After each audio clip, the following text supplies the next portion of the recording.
Since 1992, the Association for Distance Education and Independent Learning, formerly the American Association for Collegiate Independent Study, has been providing professional development and community for people engaged in or interested in distance learning.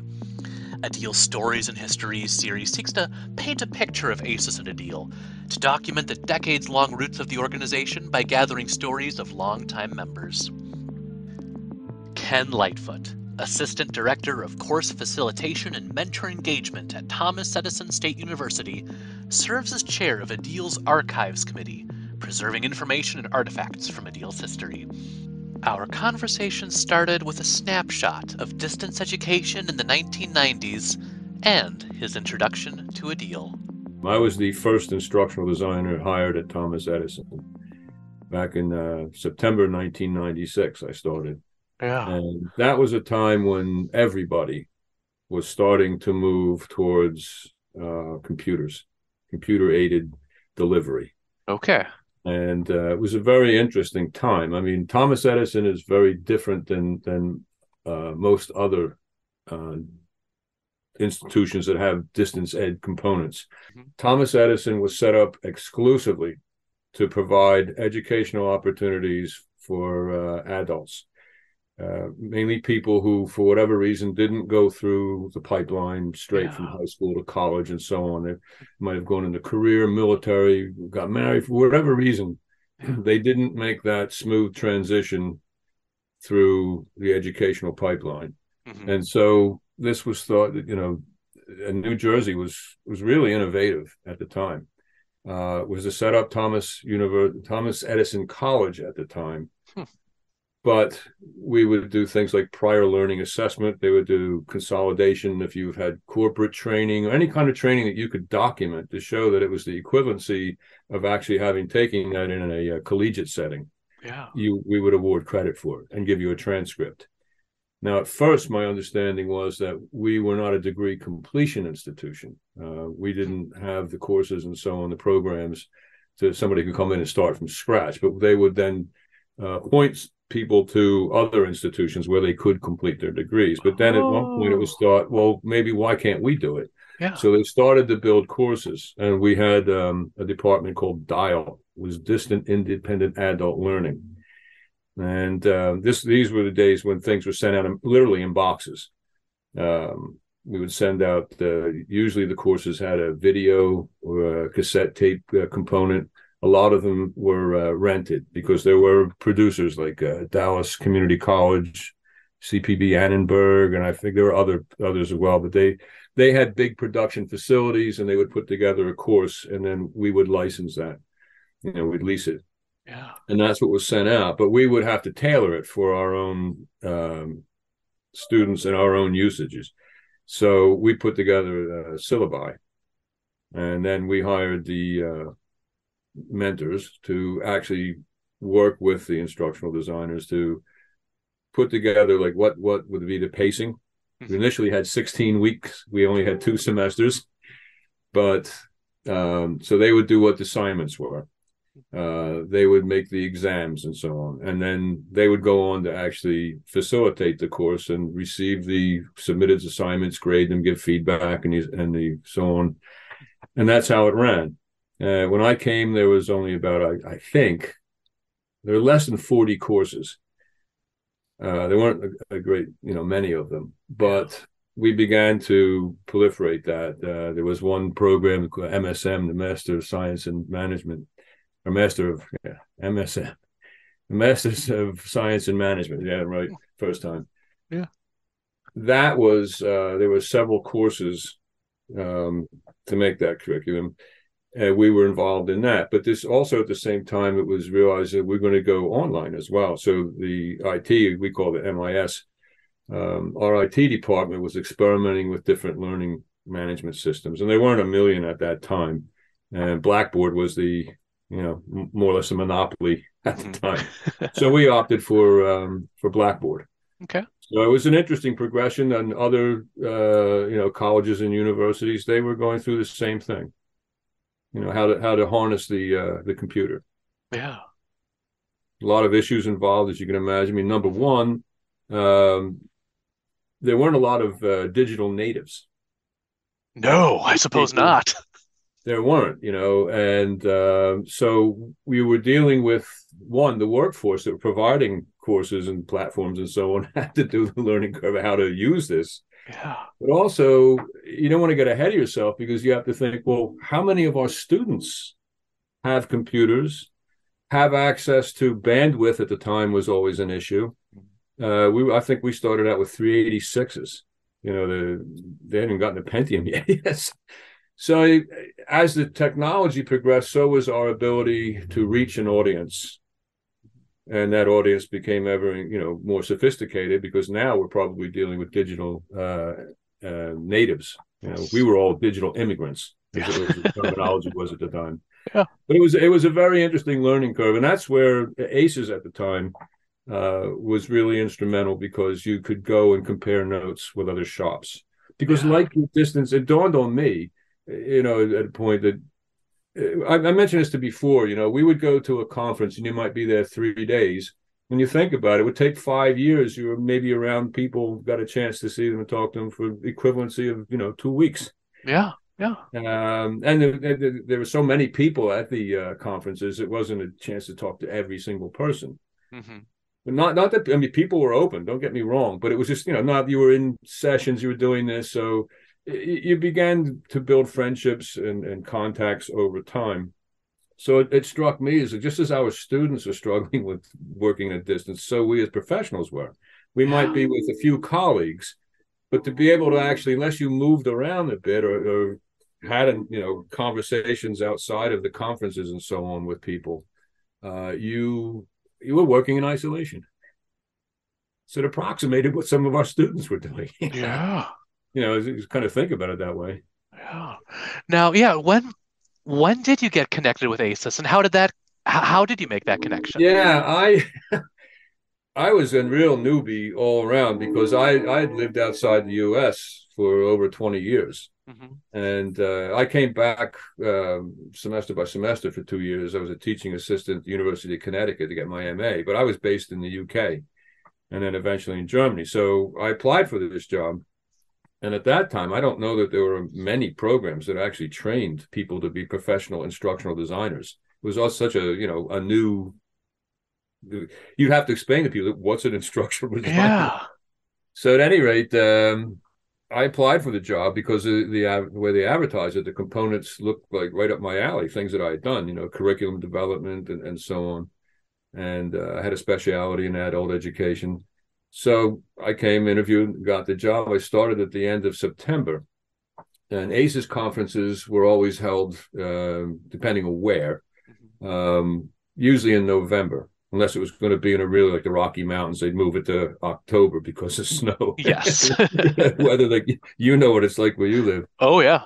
But at any rate, yeah, I started my job on September 30th, 1996. And there were people at the time, my boss in particular, and the boss of all the department DIAL, Bill Seaton, who was involved in getting ACES set up, and Esther Paste was my immediate boss who was working at Thomas Edison. And she came from Madison, University of Wisconsin-Madison. So there was that connection.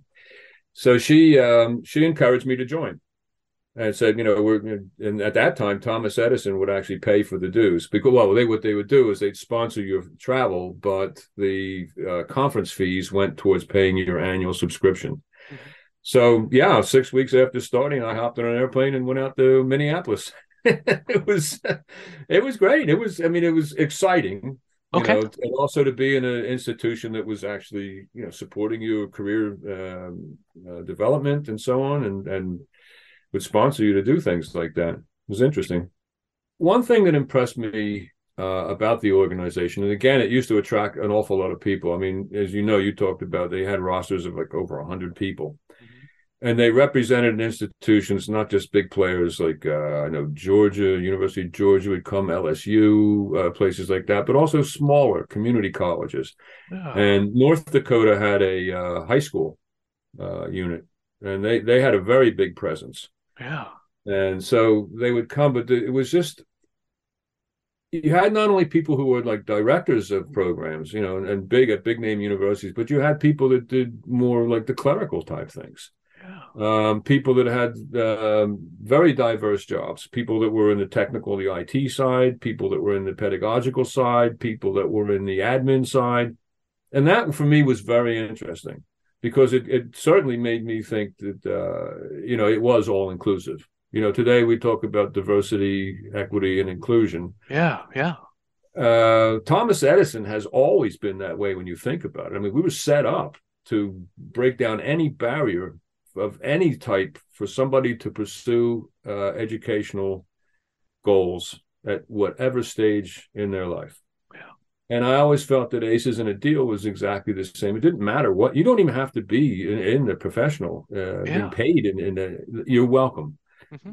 But it was predominantly people who were in the field, either part-time, full-time, or whatever. But it didn't matter what you did. Nobody, like, oh, we're not talking to them, they're only clerks. It was always, if you had a question, if they couldn't answer it, they would go out of their way to hook you up with some, hey, well, so-and-so at Kansas State, they do something similar. So it was always, I think, really, it was stimulating and it was really enriching. It's Yeah. always been that way. It didn't matter who you are, where you came from. You fit in. Yeah. Yeah, Yeah. No, it reminds me of today. People from all sorts of institutions, bigger institutions, smaller institutions, sure.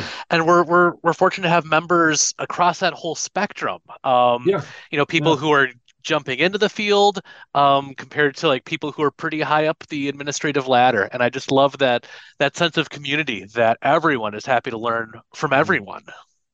And that was a conscious, from what I understand, it was a conscious effort on the part of the people who founded ACES. Okay. They wanted it deliberately to be like that. We were encouraged not to wear coats and ties, for example, which I think Yeah. for some of the conferences might have been standard,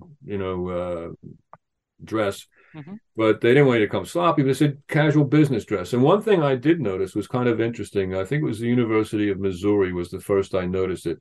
They had golf shirts, all with very Hmm. nice looking, but it was nice because it was a corporate identity. They were representing Missouri, University of Missouri, but yet Yeah. it was like Evan Smith, Von Pittman, Garrett Bruton, and there was Christy Smalley. There was a whole group of them that came from Missouri for the first several years that I was there. Evan, of course, is still involved, Yes. Yes. but it was nice to see, and I remember that Minnesota conference. We had a reception. I think it was the Rickman. I think it's called the Art Museum. Really interesting. Hmm. But the people from North Dakota showed up, and they were all wearing purple T-shirts, Mhm. and it was a big contingent. And they were just such an infusion of fun. Yeah. Great people, but these are like kind of memories. It's the arrival of this crew. It's like, hey, it's like. And they were just a whole lot of fun. I got to know quite a few of them over the years, and it was always a good time to see them. But also, learn and hear about things that they were doing. And that's the reason why I should say, the change from ACES, the American Association of Collegiate Independent Study, to Yeah. ADEIL, so Association for Distant Education Independent Learning, Hmm. is because it was felt the title was not truly reflective Hmm. of our constituents. Yeah. Was North Dakota, I mean, we had, I think there was at least three presidents. I think Bob Stone was the director of their program at the time. Hmm. Pretty sure he was president when I first went. But Okay. then he was succeeded at one point by Neil Howe, who had succeeded him as director of the program. Okay. And then John Scarre was a fellow who he left education, I think, to go into the oil fields or something like that, Yeah. Yeah. management. But they had over a long period of time, a big presence, and it was like we're sounding like if you're not a college, that the high Hmm. school programs Yeah. aren't welcome, and that's not what we wanted to convey. So that's what was behind that. To be more inclusive in the title. Love it. Love it. Yeah. And I think you mentioned the high schools that have been active. I think of high schools that are still being involved. We have a high school level course award in addition to the college level course Yeah. award. Now throughout the years of ASIS and then when it became a deal, so what roles have you had with the organization? Oh wow. Well, for a long time, I was the chair of the awards committee. Okay. So, I don't know, have you been on the awards committee? Do you I know how it have, yep. functions? Yeah, okay, so you know the drill. But yeah, it was interesting at the time because there was still an awful lot of paper-based courses. Yes, yes. So I was like, say from like 2000, I forget when I actually wasn't part of it anymore, but it was for several years. And people would submit, Hmm. and if it was print-based, they would submit whatever materials, or if it was online, then the committee members were given access to do the assessment. Yeah. And it was a really eye opener, a big eye opener for me because you could see best practices, you could see how things are made attractive. It's like, Hmm. there it is. Yeah. It was really interesting that way to be part of that. And I remember that there was one year, and I forget which. It was, I think it was one of the universities in Washington submitted something. It was an engineering course, and it was all about reinforced concrete construction. And you would think, oh my God. And it was print based, Yeah. and we unanimously voted that this has got to win. It was great. Yeah. And it just goes to show that you can take a subject that might not sound so lively and exciting and present it in such a way Hmm. that it's relevant and interesting, Yeah. not with gimmicks. I mean, it was just well structured. It was very clear, Hmm. and it did what it set out to do, but it did it in a very exemplary way. Yeah. Yeah. So you can learn from all, man. It doesn't have to be the most exciting, topic. Hmm. So yeah, that was an interesting, and then I've been the archivist for a number of years. Yeah. On the topic of well, actually, I'll just say how did that come about with you becoming the archivist? Von Pittman, who was really one of the moving forces behind setting up ACES Hmm. at Missouri, Okay. he really felt that we should preserve the heritage of what this was all about because Yeah. it was a transitional stage from I don't want to say that correspondence courses have been static for a number of years, but certainly the advent of the computer really Hmm. is an enormous paradigm shift Yeah. in provision of education. Yep. And he felt that something of that, the personnel involved, the people who were involved, and some of the issues and so on should be preserved. Yeah.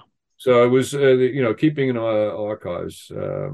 I had an input in that because I had actually worked in an archive, Oh, okay. and I've done a lot. I mean, actually based in an archive. I worked in one Wow. that had records that went back to the 1300s. So I was quite used with cataloging systems. And then I actually was a museum director. I set up a museum, and I had to devise a cataloging system. And then my own research, for my degrees and so on. I've actually worked in a lot of different archives using their material, but having to become conversant with how cataloging systems work. Hmm.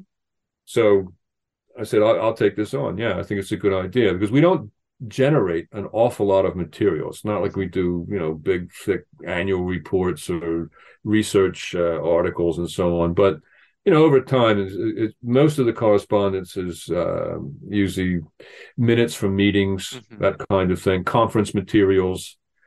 But even within that, just in, kind of eavesdropping over some of the email conversations, Yeah. get a real sense of what the organization was, doing and facing, and in that was also what the institutions were up against. That whole thing. So it captures a movement, a moment.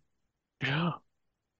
At this point, Ken shared a presentation, originally given at an earlier ADEIL conference, about the ASIS and ADEIL archives.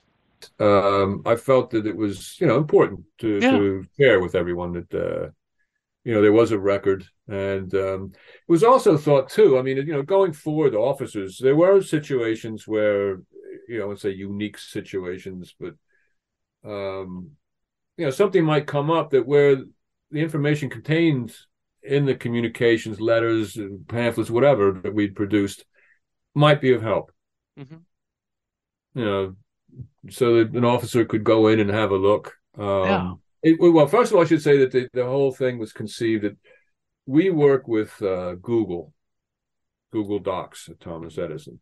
Okay. So I naturally know how to, to work with that. And I Yeah. thought, well, and up front, you and I talked about this because ACEs and ADEIL were always individual memberships. Whoever is the archivist and who's ever in possession of all the actual print material, because a lot of Yeah. it, print.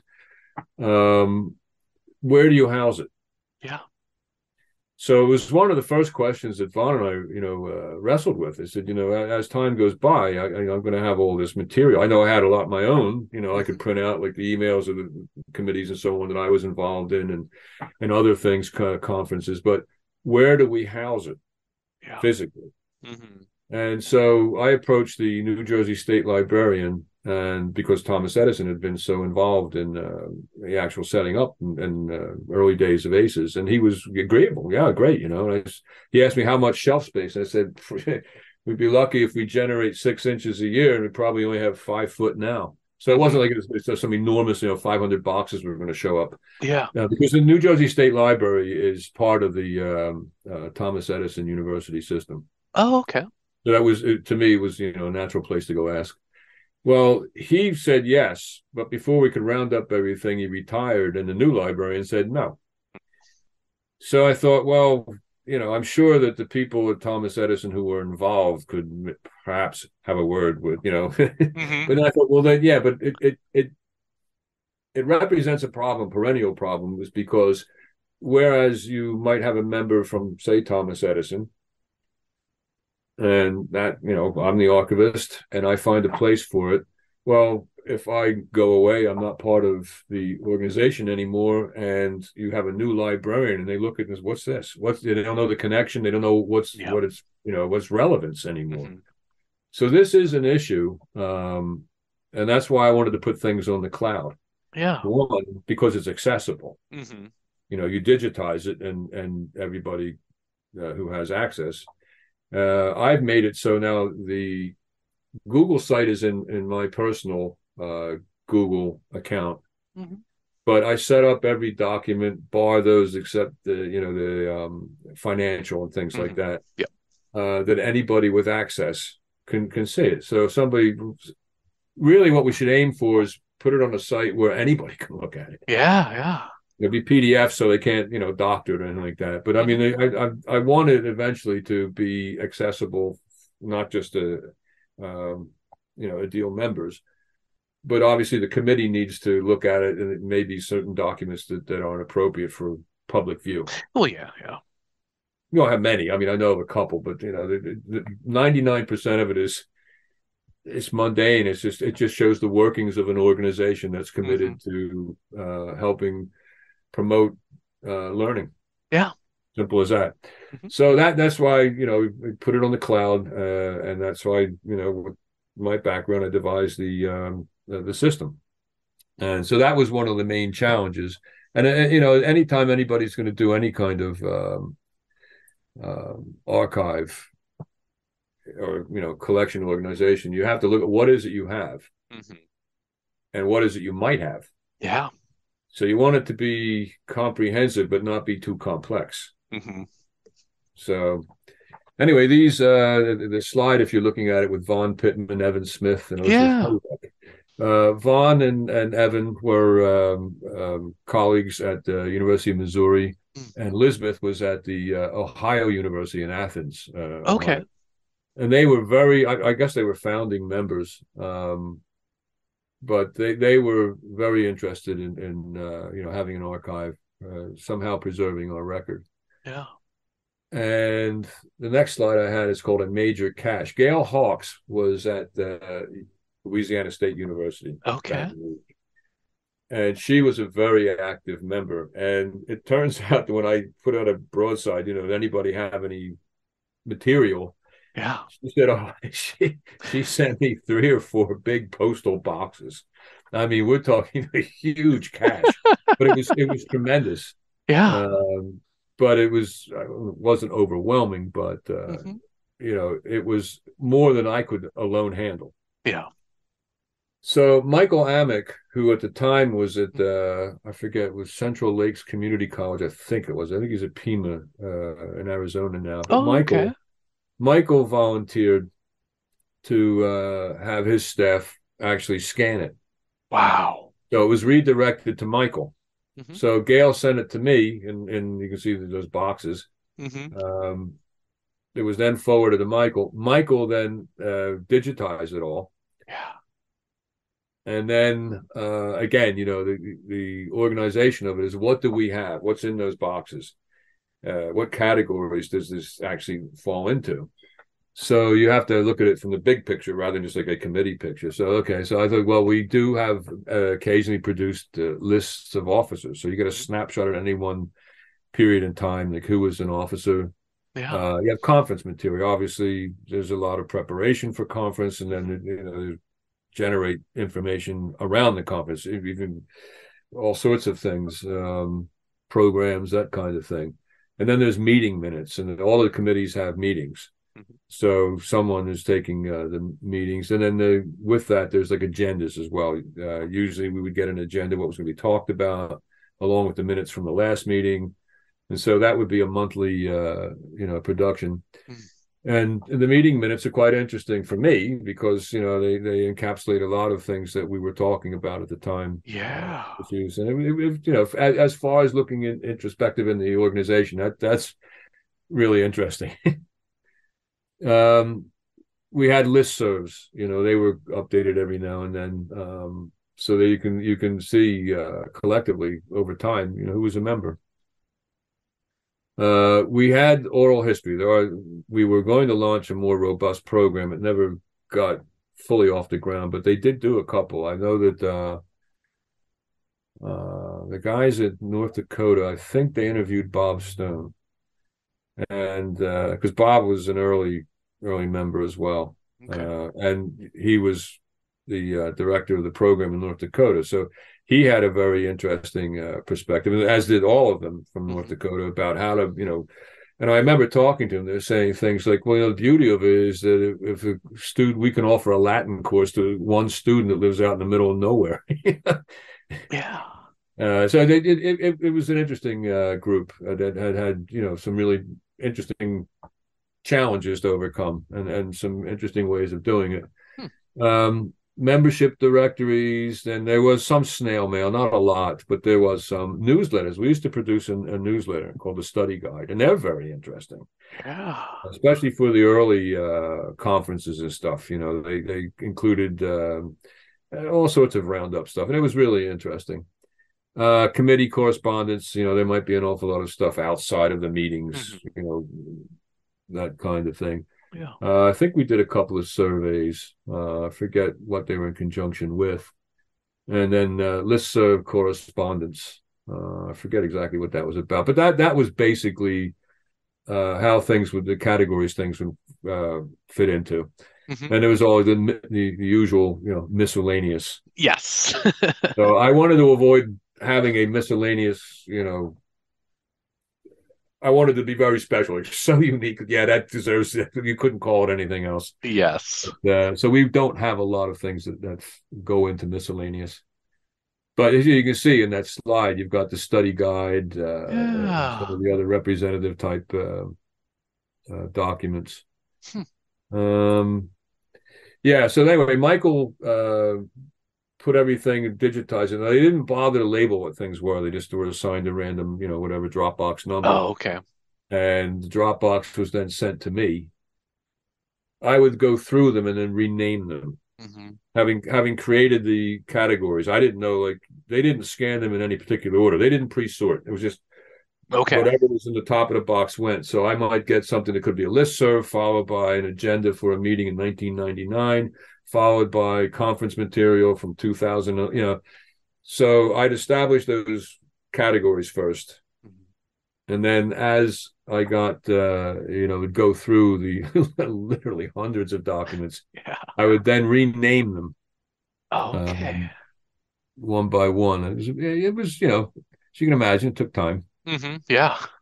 All right, so then here's what, if you go on to the had access to the website, AA, and of course anything that's generated through ADEIL would be AD. So that's Okay. quite simple. AA is ACES, Hmm. AD is ADEIL. Yeah. But the structure, see, and again, it was only a name change to reflect the constituents rather than any kind of structural organization Hmm. or new mission. Ken shared lots of great information about how ADEIL's records are archived. One of the ADEIL archives had a special story. And then I would, put something here like just Vigo Night Bay wanted to bring his homebrew. Hmm. This is the kind of things we talk about, Yeah, along yeah. with very serious things. But it made it human. Yes, yes. And Vigo was a very active member, and he was just a great guy to have around. I mean, he was just really really great to see Vigo and other people, particularly from his crew from North Dakota. We're just such a great collective group. So that's it in a nutshell. Yeah. Boring down into it. I also just want to extend a thanks. Thank you for your work on this and for It's having been having a fun. I mean, snapshot. Yeah. it's one of the things that I brought to Aces a Deal Mhm. through my background that I Yeah. could do to help contribute. Yeah. So, very, very happy to have done it and glad to, still stay part of it. Yeah. Yeah. No, thank you for thank you for sharing that. So just to kind of put you on the spot, but as we wrap up, so you've shared Yeah. some phenomenal history. You shared some Yeah. great memories. Could you share just one more Adeel memory or story, or ASIS or Adeel memory or story that really still sticks with you today? Gosh, there's so many. I mean, the things that I remember particularly is it's the sessions, some of them were really great and interesting, but it was Yeah. more the reception rooms that we Okay. would, and usually, like sometimes after the conference was officially over, most people wouldn't leave until Sunday. So the conferences were usually over at 12. And so you had the rest of the time just to relax, and you weren't preparing to go or present. And that's when we just had some really phenomenal sessions, just to talk to people, and really get to know people on a personal level. And I consider people that I met and kept in touch with as friends, good friends. Yeah. And so it's just, there's just, I don't want to say innumerable, but many, many just conversational moments or laughs. Hmm. Uh, it was just always, yeah, just great. So I couldn't single on any like particular. I'm sure if I thought about it, I go, oh, that was a Oh, great. hmm. But, like Kristen touched on it in her interview. She did things like the corn maze. I mean, they Hmm. always arrange things. Yeah. I've been on 2 Mississippi riverboat cruises. The one in Davenport, Iowa, Hmm. they were on the Mississippi, so we went on that. And when we were in the University of Mississippi, we couldn't stay on the campus. We stayed at Tunica, which is a bit of a drive away, and they took us to Riverboat. But no, that prompts one. I will tell you one. Yes. We when we were at Mississippi, I think he was a PhD in sociology, but we had a narrated tour to go to Clarksville. If you know anything about the blues, this is where the Mississippi Delta blues, Robert Johnson, Hmm. people like that. This guy had done his PhD in that. So we were going to, of all places, Morgan Freeman's Ground Zero. He has a blues club. It's an old cotton warehouse, and so we went. And the organizer for University of Mississippi, the guy that wasn't part of ACES or a deal, but he was involved in actually organizing things like Yeah. buses and stuff like that. Turns out, I think he was a retired Air Force sergeant, and he and I in Vigo really clicked. So we were at after we went down to Clarksville. We went to a place that had hot tamales, and they had a little blues band. Oh, it was fantastic! And everybody was up dancing. A little tiny place. Yeah. Then we would go down to the Ground Zero, and they encourage people to magic markers write your name on the wall. Well, I'm taller than a lot of people, so I was able to get way up there. But it was fun, and so anyway, this guy says to myself and Vigo, he said, "You guys want to see Morgan Freeman's restaurant?" I'm like, yeah. So he walked us through the streets down to this small place. It wasn't like huge, but I think it was a 5-star restaurant that he knew the manager. So, we got in it and we went upstairs. It wasn't being used at the time. It was a little conference room, and there was a picture of Morgan Freeman in a flight suit with another guy. Apparently, he co-owned an airplane. I think Morgan Freeman, I think, was also an Air Force vet. Really? And it was just a nice, cozy brick building. That's what I remember. Not huge, not Yeah. expansive, but I was like, wow, how cool is this? Hmm. So this is the kind of thing that would could occur at one of the meetings. Love it. Yeah, Just love it. Thank you for sharing that, and thank you for all you've done for the organization and for sharing this information with the world at large. It's great stories to tell, great stories to hear. really, really glad you reached out, and it's just a real honor to be able to share some of my experiences and memories of ACEs and now ADEIL. Yeah. It's always been about the individuals. Mhm. And I think that's what is one of the hallmarks that's made the institution very, very friendly and very welcoming and very personal in a nice way.